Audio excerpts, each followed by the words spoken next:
తగదు నీకు మనస. ఇటువంటి భ్రాంతికి నువ్వు అలవాటు అయిపోతే నీవే చెడిపోకడ కాకుండా మేము కూడా చెడిపోవలసి వస్తుంది అనేటటువంటి ధర్మం కోసము కాళ్ళు ముఖాలు వినిపించుకో, ఇక చెయ్యకు, నాశనమే ఇది. ఈ రోజుకే కాదు, జన్మ జన్మ పర్యంతం అంతా కూడా ఇక మళ్ళా పునరాయుష్యం కలిగేటటువంటి సమయం వచ్చే వరకు గురుచరణం భవహరణం అనేటటువంటి సమయం, ఆధీనం కానటువంటి సమయం వచ్చేదాకా నీకు అనుభవింపక తప్పదు అన్నది. నారాయణమూర్తి దగ్గరికి భక్తుడు నా బాధను ఎట్లా విముక్తి చేసుకోవాలనేటువంటి ధర్మాన్ని అడిగనికి పోతే నారాయణమూర్తి చెప్తున్నాడంటే నాయన ఇది జాగ్రత్త, తస్మా జాగ్రత్త. ఎక్కడికన్నా పోతే భయపడవు కానీ గురువు దగ్గరికి పోతే మాత్రం సర్వంగా భయపడాలి. వైకుంఠ దామోదరుడే ఈ మాట చెప్తున్నాడు అంటే మనం ఎంత పవిత్రులము అనేటటువంటి సత్యం మనం అక్కడ తెలుసుకోవాలి. దామోదర సర్వలోకాలను ధరించి పాలించగలిగేటటువంటి సద్గుణం కలిగినటువంటి వాడు నా బాధ నివృత్తి చేయవా అని అడిగితే ఆయన ఇది జాగ్రత్త. మరప్పుడు మూర్ఖుడికి ఏమి పడుతుంది, మూర్ఖుడికి ఏమర్థమవుతుంది? భగవంతుడు అంటే చెప్తే ఆ లోకాలనే పాలించేటంతో కానీ ఈ అబద్ధమైనటువంటి విషయాన్ని చెప్తున్నారు మిగిలిన శాస్త్రంలో. దాని లోకనాథుడు శాస్త్రంలో 2 భాగాలు రాశాడు. నీచునికి ఒకటి నిత్యమైన హృదయంతో కూడుకున్నటువంటి ధర్మాన్ని కాపాడుతున్నటువంటి వాడికి 2 రాశాడు. వాడిని వికృతం చేస్తే ఏమనిపిస్తుంది కదనంటే దొంగిలించే హృదయం రాకుండా రాదు,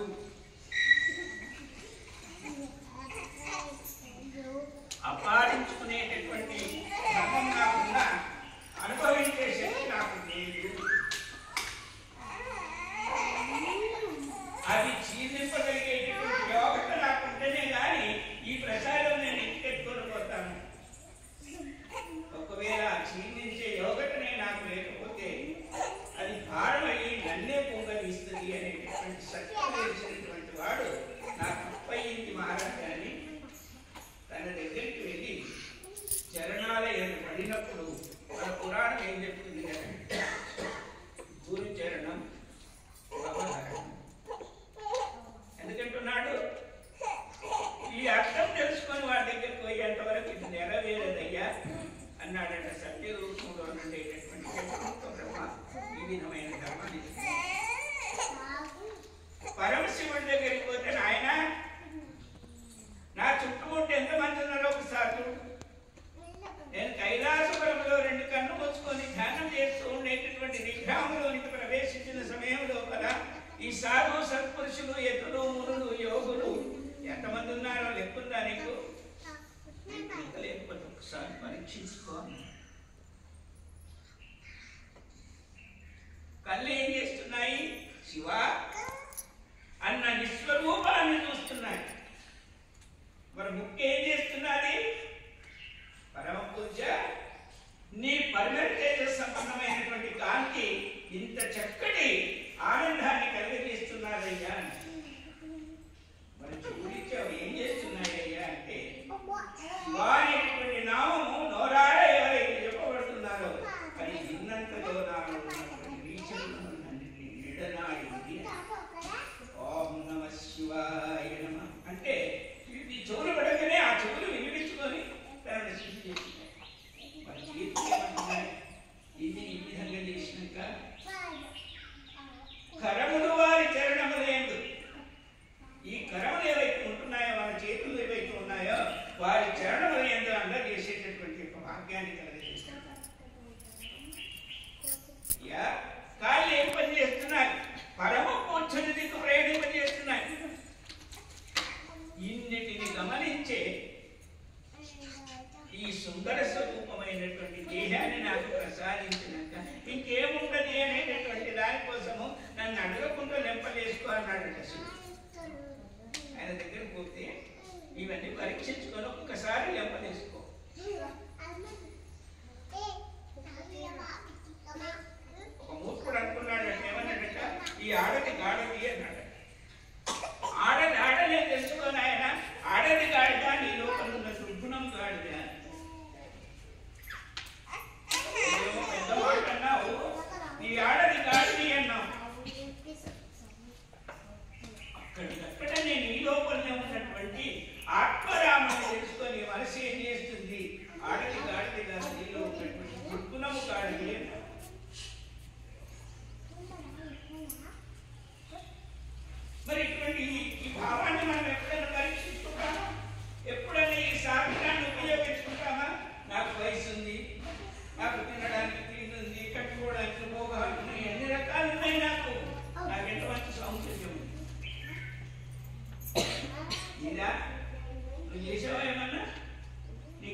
1000 సంవత్సరాలు తపస్సు చేసింది జన్మ ప్రసాదించడానికి కోసం.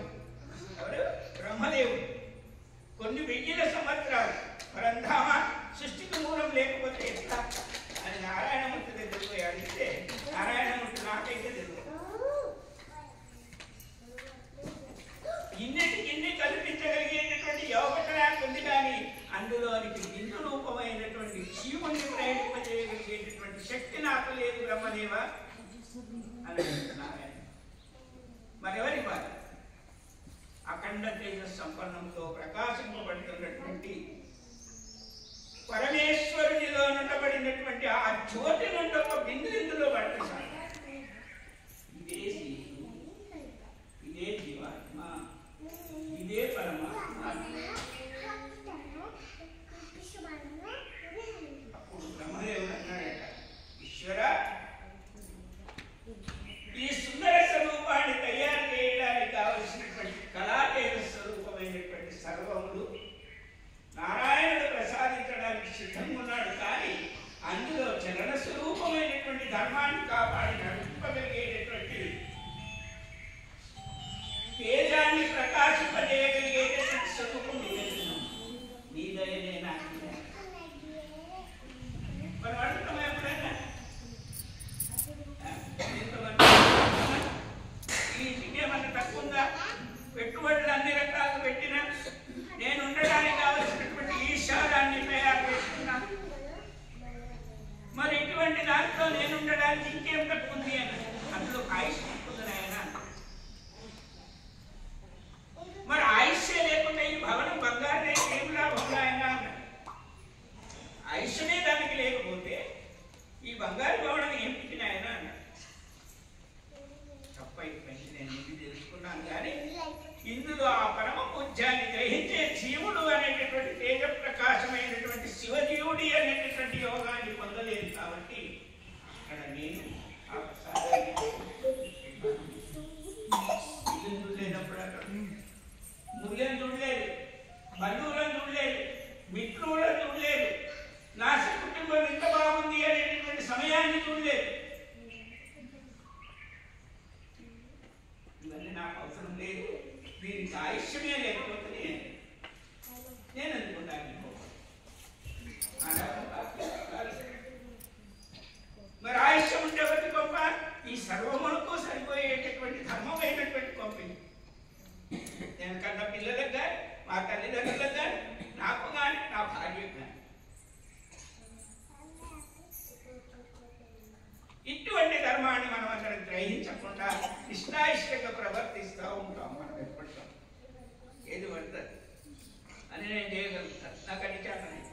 ఏం చేతనైతుంది నీకు? నీదే నీకు చేత కాదు, మంది దగ్గర చేతనైతుంది. నీ స్వరూపాన్ని నువ్వు చక్కదిద్దుకునేటటువంటి ధర్మమే నీ దగ్గర లేదు, మరి నీకేది? ఆ ధర్మాన్ని కాపాడుకునేటటువంటి విస్తృత భావాన్ని మనం అందరం కల్పించుకునేటటువంటి హృదయం మనకుంటే ఆనందమే ఆనందం. ఇతరులకు బోధింపగలిగేటటువంటి యోగత కలిగినటువంటి శక్తి మన దగ్గర వచ్చింది. ఇతరులను మనవారిగా మార్చుకునగలిగేటటువంటి మనసు మనకున్నది. ఇతరుల్లో మనం కలిసిపోయేటటువంటి సత్యము మన లోపల నిండిపోయి ఉన్నది. అప్పుడు మరి ఇక్కడ శత్రువులు ఉంటారా, చెడ్డవాళ్ళు ఉంటారా? ఇలాంటి లక్షణం ఉన్న తర్వాత ఏమీ మనకు ఇటువంటి ఎరుకను మనం గమనించని కాలం అంతా కూడా భగవంతుడు నివసించే వైకుంఠపురం పోయినా దొరుకుతుందన్నాడు. నీకు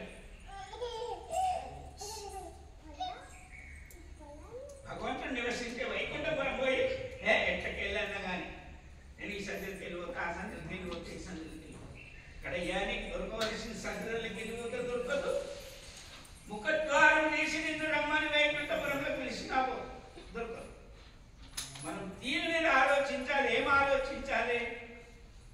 శ్రీకృష్ణ భగవానుడు ఏనాడో ఒకనాడు రేపల్లెవాడలో ఉన్న సమయం లోపల పశుల కాపరిగా ఉన్నప్పుడు తనతో మిత్రుత్వాన్ని వహించినటువంటి ఎవరైనా కుచేలుడా? కుచేలుడు. ఆ మిత్రుత్వాన్ని వహించినప్పుడు ధర్మాన్ని గ్రహించి దర్బార్లో కూర్చున్నాడు ఆ పరమేశ్వరుడు శ్రీకృష్ణ భగవాను. ఇక్కడ ఉన్నటువంటి ద్వారపాలకుడు, ఇక్కడ ఉన్నటువంటి భక్త బృందము భగవంతుడు పెట్టింది పుష్టిగా తిని నాయంత గొప్పవాడు లేడనేటటువంటి కాపులు ఉన్నటువంటి చిన్ననాటి నాకు అంటున్నావు కృష్ణ భగవానుడు ఎట్లా నువ్వెట్లా ఆయన ఎట్టున్నాడు? కనక పితాంబరధరుడు, చంకచక్ర గదాపద్మ వనమాలికుడు, సుకుమార స్వరూపమైనటువంటి సుందరాంగుడు శ్రీకృష్ణ భగవానుడు. అందరూ దొంగిలించే ఆ స్వరూపాన్ని నీకెక్కడయ్యా, నీవెట్లున్నావు అన్నాడు. అందులో ఒక భక్తుడు తట్టుకోకేం చేసిండు, పరమాత్మ నీవనేటటువంటి భావంతో నిశ్చిత్తుడైనటువంటి సత్యరూపాన్ని గ్రహించినటువంటి కట్టుకోవడానికి వస్త్రాలు లేవు. అతను ఏ విధంగా ఉన్నాడంటే అంత వికారమైన ప్రవర్తనతో ఉన్నటువంటి ఒక స్వరూపం ఉన్నది ఆయనకు. పరమాత్మ నానా చిన్ననాటి మిత్రుడు అనేటటువంటి ధర్మంతో పంచకబడి ఉన్నాడు. వీడు దొబ్బ, వాడు దొబ్బ, వాడు దొబ్బ అక్కడ పడి ఉన్నాడు. ఆ విధంగా వెంటనే శ్రీకృష్ణ భగవానుడికి హృదయం చెలింపబడింది. ఉచితమైన ఆనందాన్ని కల్పన చేసుకోవాల్సి వచ్చింది. అన్నిటినీ తగిలిన వెంటనే కృష్ణుడు ఆ సభా దర్బారంతా కూడా మర్చిపోయి పరుగులెత్తుతూ తన దగ్గరికి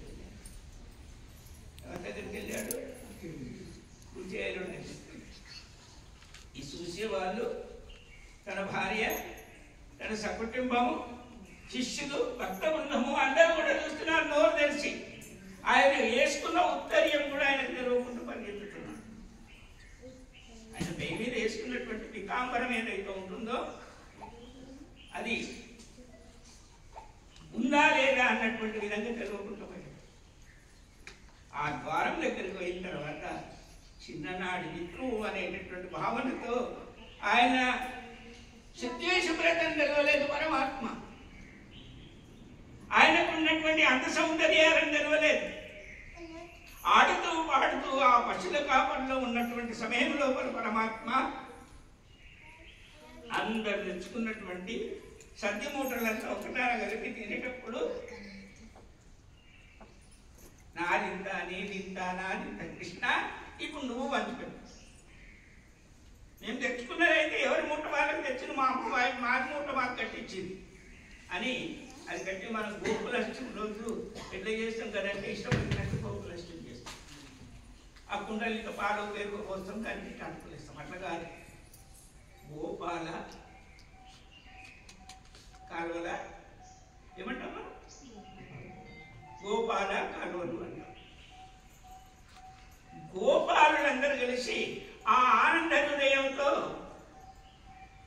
గోవులను కాస్తున్న సమయం లోపల ఆ ప్రసాదాన్ని అందరు కలిసి ఇస్తున్నాం. అందులో ఈయన ఎవరు, కుచేలు.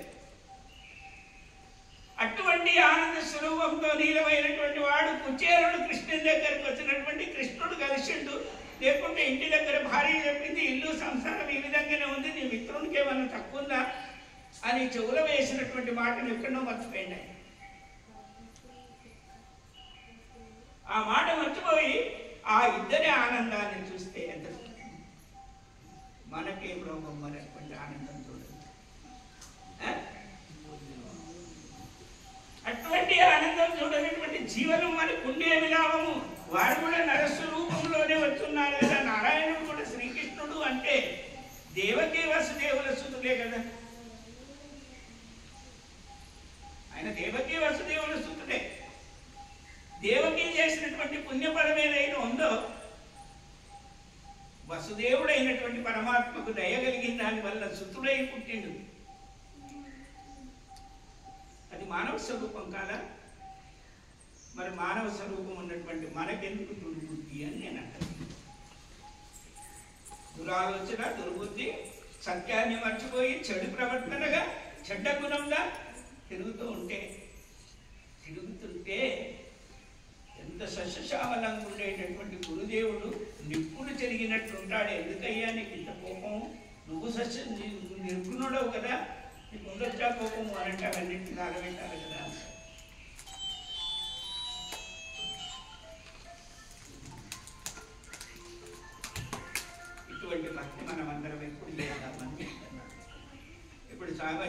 స్వామి కోసం మా కోరికలు అడుగుకుంటాం, స్వామి దర్శనం చేసుకుంటాం. మేము అట్లా ఏంటాడు స్వామిజీ, ఇక మేము అన్నీ అడుగుతామని వచ్చినాం. కానీ మనకున్న దుర్గుణాలు ఎప్పుడు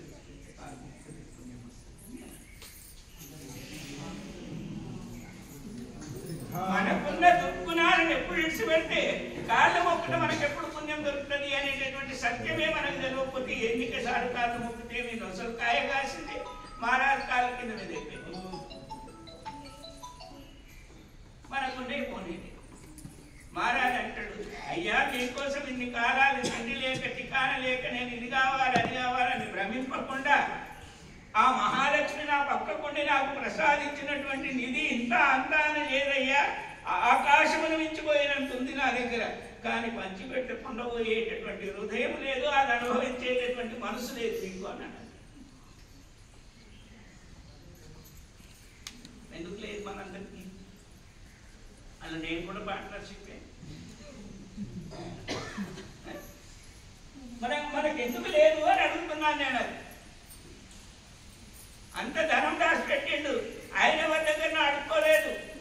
తన ఇల్లాలైనటువంటి లక్ష్మి దగ్గర నుండి ప్రసాదం వచ్చింది ఆయన. ప్రసాదం మాత్రమే, ఆమె కట్టియలేదు ఈయనకు.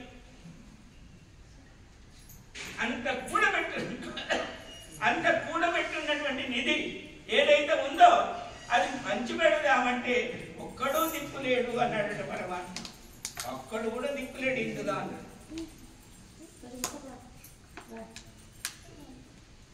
అందుకే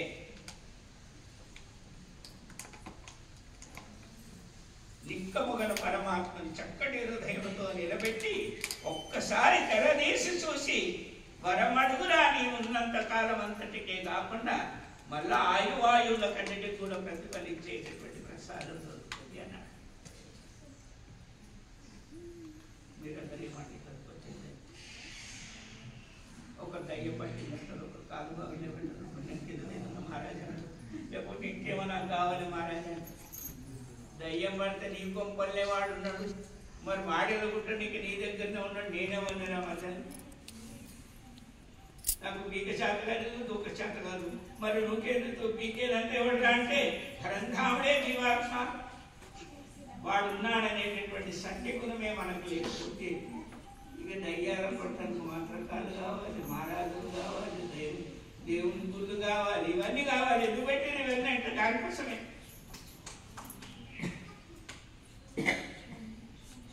ఇవాడికి పోయి నుంచి వాడు ఏమంటాడు తెలుసా, నీకు ఇంతదొకటైంది ఇంతదొకటైంది ఇంతదొకటి అంత అయిపోయిందా, ఇక నీకేం లేదు. ఇక ఆయన ఏం చెప్తాడు, ఇంత దాని సంగతే తెలియదు ఆయన వాడికి నీకు పోయిన ఆయన. మరి ఇంత ఇంత ఇంత ఇంత మరి ఇక అంత అయితే తెలుస్తుంది ఆయన. ఏమి తెలియదు. తిరిగి తిరిగి తిరిగి కాళ్ళు గుంజు రోగం వచ్చి ఇంకొక హాస్పిటల్ వండుకునేటటువంటిది అయిపోతుంది. అంతేనా?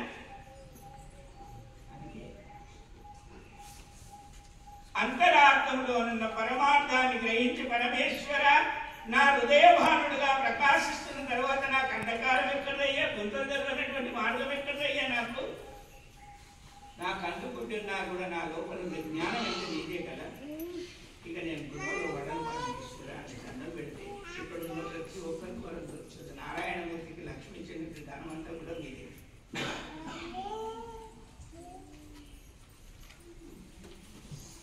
మరి ఇటువంటి మనసు మనందరూ మనకు ఎప్పుడు ఈ చిత్రకథలు ఇంకా రావు. కానీ ఈ చిత్రకథలు ఏం కావు, తెలుసుకుంటే తెలివి ఉంటే.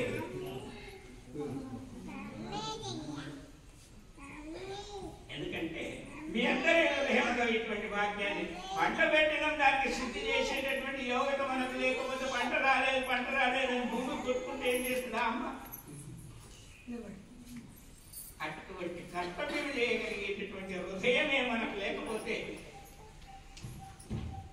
భూమి కొట్టినా లాభం లేదు, తల్లిచ్చిన ఈ శరీరాన్ని దానం చేసినా లాభం లేదు.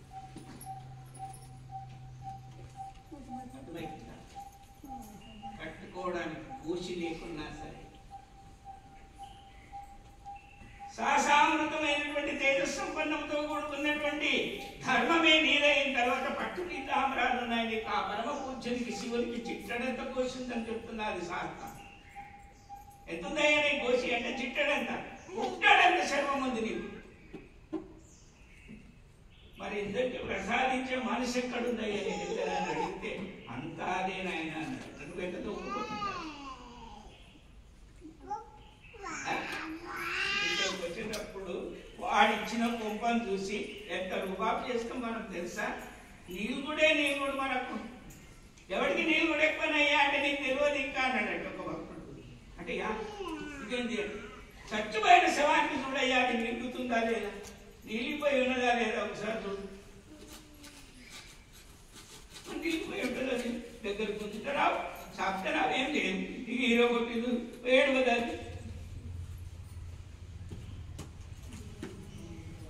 అటువంటి చలనం లేనటువంటి సత్య గుణాన్ని గ్రహించగలిగేటటువంటి సద్బుద్ధి మనకుంటే పట్టు పీతాంబరాలు అవసరం లేదు. గురువు దగ్గరికి పోయేటప్పుడు సర్వాంగములను ఒక్కటానికి వచ్చి ముద్ద చేసి సంకల జోలీలు ఉంటే ఆ సంకల జోలీలు వేసుకొని పోతే వరంధామ ఏమరా నాయన మనం చెప్తా మర్చిపోయినాం. ఏం మర్చిపోయినాం తెలుసా? కుచేరుడి దగ్గరికి పోయినాక కృష్ణునికి అనేకం ఉన్నాయి. ఏమి తింటానికి అనే ప్రసాదం ఉంది. కానీ అక్కడ ఒక భక్తుడు వచ్చిందంటే ఒట్టి చేతుల్లో రాదు. మరి నువ్వు ఒట్టి చేతులతో వచ్చినావంటే నాకు నమ్మకం లేదు కుచేలా. అప్పుడు జ్ఞాపకం వచ్చింది ఆయన భార్య కట్టించినటువంటి ఆ పిడిక నడుపులు జ్ఞాపకం వచ్చింది. చదువులు పెట్టిండి ఆ పంచకట్టులో ఉత్తరీయం మీదేసుకున్నటువంటి దాని గురించి ఇక్కడికి వెళ్ళి అక్కడికి వెళ్ళి ఇక్కడ ఆయన కృష్ణుని ఆనందంలో నిలువైపోయింది కదా. ఇక్కడ అక్కడ అయిపోయింది. ఆ కృష్ణ ఇక్కడ ఏదో ఉంటుంది మనం ఓపిక కుచేరుడా అదే శ్రీకృష్ణ భగవానుడు సర్వ కర్తవ్యాలను మర్చిపోయి సర్వేశ్వరుడు తనకున్నటువంటి 4 చేతులను మర్చిపోయినటువంటి యొక్క విధిగాను ఉండేటటువంటి కుచేరుడు ఇక్కడ అర్థుల కోసం వెళ్ళి తను కట్టుకున్న పొంగులో ఉన్న చెప్పాను కదా నేను.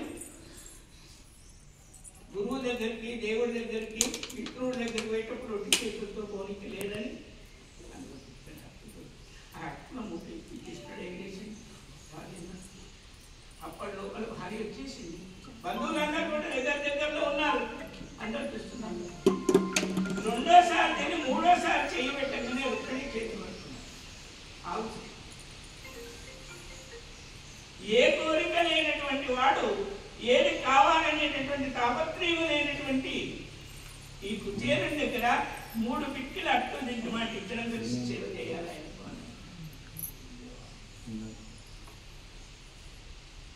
మనం ఏం చేయాలప్పుడు? ఆయనకి ఏమి లేదు, ఆశ లేదు, ఆయనకున్నటువంటి భావన ఎటువంటిది కాదు, మరి ఏమి లేదు. నా చిన్ననాటి మిత్రుడు అనేటటువంటి ఆనందంలో నీళ్ళు పైకి ఉన్నటువంటి వాడు ఇది ఆపు. ఆమె చేయబట్టుకొని రావు. పరంధామ నేను చెప్పులో తీసేస్తాను. గంధము పసుపు కుంకుమ అక్షంతలన్నీ తీసుకొని వస్తాను. నువ్వు నీళ్ళు పోయి నేను కాలు పెడతాను. ఎవరి నువ్వు నీళ్ళు పోయి పరంధామ నేను అతని పాదము చేస్తాను. సాధకుని హృదయంలో ఉన్నటువంటి నగ్న సత్యాన్ని గ్రహించగలిగేటటువంటి సమయం ఎటువంటిది కావాలి అనేటటువంటి ధర్మము ఇది తెలియనటువంటి నీచ లక్షణంలో తండాలు ఉంటారు ఆశ్రమంలో. కానీ బుద్ధి మంచిది లేకపోయి ఇంటికి వస్తారు.